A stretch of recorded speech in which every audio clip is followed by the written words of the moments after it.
My name is Michael Neocosmos, and I'm an emeritus professor at Rhodes University. And I'm at STIAS trying to write a book. I'm extremely grateful for being at STIAS. I think people are very friendly and very helpful. Now, to tell you what the book is all about, which is really why we're here. So the point of the book then is to pursue this idea that we have resources on the continent that we can use. The core idea is that in any thought of emancipation, there is a dialectic. It's a complicated term, but in fact it refers to something quite simple.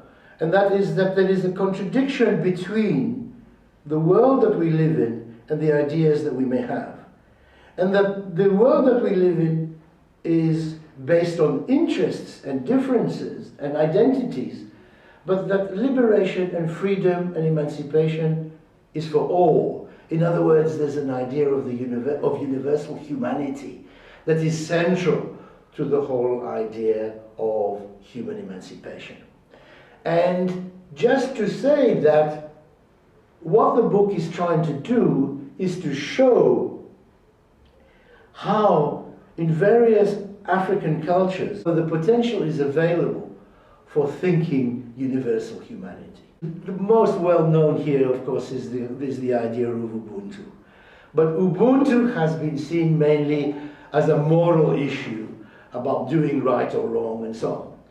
What I am suggesting is that this idea that I am because you are, or rather I exist because we exist, is an idea which has to be put into practice.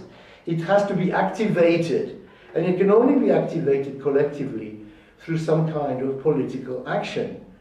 So thinking along the lines of various kinds of proverbs which exist and which people use to a greater or lesser extent on the continent. You know, our grandmothers say, what the case may be.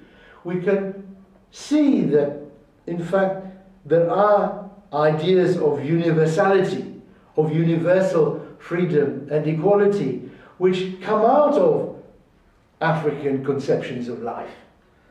And that these can be guides towards political activity for a better world.